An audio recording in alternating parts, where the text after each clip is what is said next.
Hello, this is Hector Oaks, Madrid bass owner from the label Oaks and Chaos, and we are at Neopop Festival.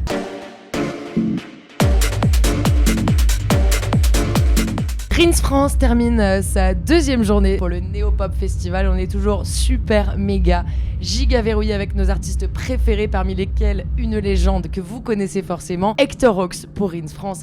Hi, how are you doing? Hello, I'm very good. You're just about to play for this huge festival. How do you feel right before that kind of performance? Neopop for me is already like a home. It's my fourth time here, but for the promoters of Neopop, I played so many times. I'm always very excited. I know that everything is gonna be perfect, and I know the crowd is on fire, the place, the setting, the setup, the sound. So very excited and looking forward. It's gonna be epic. You still have that kind of little stress maybe before performance? I think it has switched a little bit more to excitement, you know? I'm not like really nervous unless I'm doing something out of the ordinary, like a different kind of act, but for Ding, if everything works well and it's well set up, I feel quite comfortable. I'm excited but not nervous, I would say, yeah. Do you get any kind of preparation before a DJ set like that? My preparation would be to try to come to the soundcheck if I'm able to it. Playing with records requires a lot of preparation during the week because you have to pre-select the tracks and think about how the set could be in your head, try to adapt it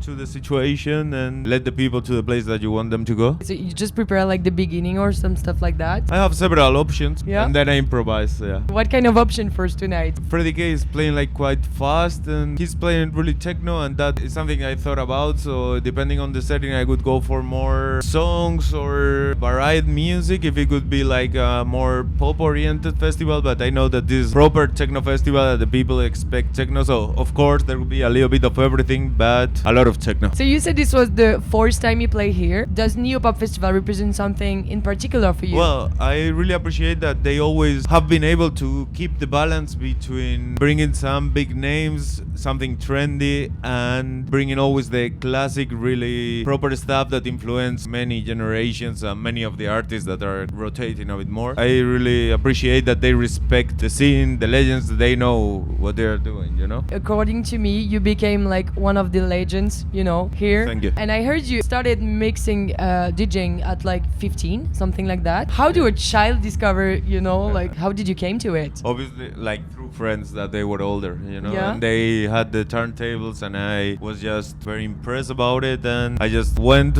to see them play and I was like, wow, this is cool. I got excited about it, and little by little I started getting into it till I managed to get my own turntable. It was kind of natural for you to do that, you know, realizing this is a proper job. The first time I did it, I knew that was the thing I wanted to do, the thing I really loved. But I also thought that it was sort of impossible to make it. I always loved it and did it all the time, but thinking that would be hard to make it happen, but at the end it's worked out. What was your first memory of, you know, influences, like the first wow? I can remember perfectly one of the people that influenced me a lot is Freddie K, that is now playing. Okay. And I remember like when I moved to Berlin, he was resident in a club called About Blank back then, but he wasn't of course as big as he is now, and I remember that he was playing there 12 hours, 14 hours, and I was always there watching him playing records, you know, and we became good friends, Do you think your influences changed a lot since this moment? Or is it basically the same vibe? My style, you mean? Yeah. Yeah, it changed a lot,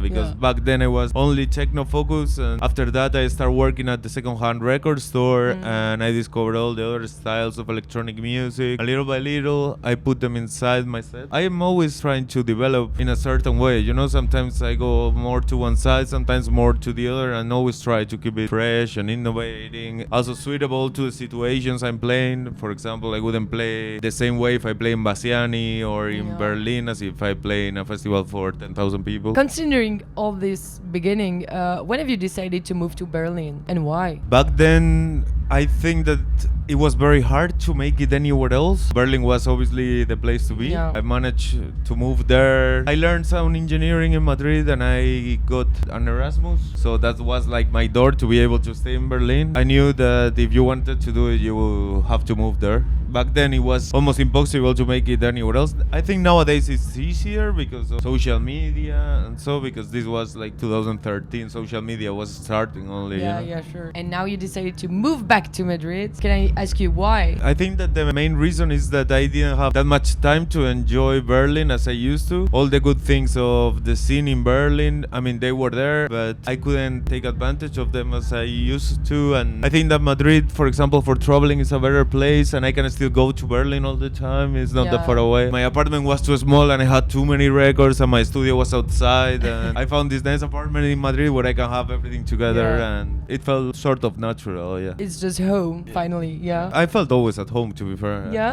I go back to Berlin and I feel like, oh, this is my home as well. Then you decided to launch your own label, Chaos. Why have you decided to come to it? Like, was it like to express yourself in the way you wanted? What was the point? Okay. Committed to rave? That's the word with your label. Yeah, you know? yeah. My first label was Oaks, that is still running, and I did just for releasing my own music. But little by little, I was having more guest artists and trying to expand the sound. And it arrived to the point where I thought, okay, I'm getting all this amazing music, and I think that the best way to put it out would be like to make this platform where all the artists could make these records in order for me to play them without the compromise of having, for example, a whole record of the same artist. It was made more for playing a bit more extreme or out of the ordinary songs that I could use in my sets. We totally, you know, like felt in love with your album, Fuego Universal. And it's only about experimentations and collaborations and, you know, all that stuff. Why have you decided to make a whole album with, you know, other people, not only yourself? Nowadays it's still a great time to collaborate with different artists, not only to get the different inputs and the different styles, but also in a way to expand on every single way. You know, I think that collaborating on stuff is a great approach to grow. It's actually super exciting to be able to make a track with two rappers and then with a pop singer and then with someone who makes techno, let's make them sing or that stuff. Yeah. That's amazing. Do you have a favorite track on it? Or no, I know it's hard. SOSG or the one with Patrick Mason, Yeah. Give Us the Night.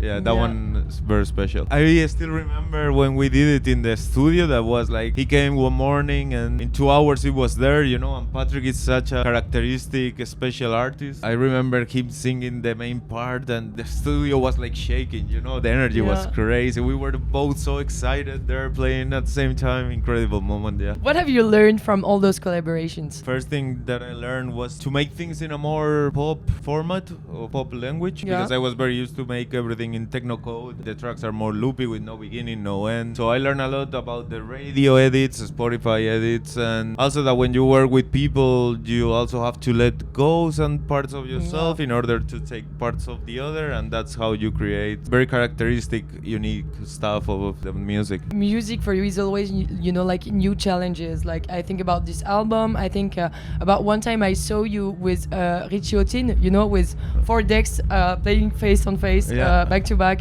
This was amazing, and I was like, what is that kind of challenge, you know? Is music about challenge for you? I love the challenge, to be honest. Yeah, that's also one of the reasons why I play with records, and I believe that there is a part of challenge in it for sure. Yeah, something that keeps me excited about doing it, you know? And what will be next challenge now? I'm doing a lot of new music, also keep on collaborating with artists. I have set up the new studio. That was a big challenge. For next year we are preparing some stuff that is challenging, a bit like an evolution of some stuff we have been doing, like what you mentioned with Richie. It could be around that thing.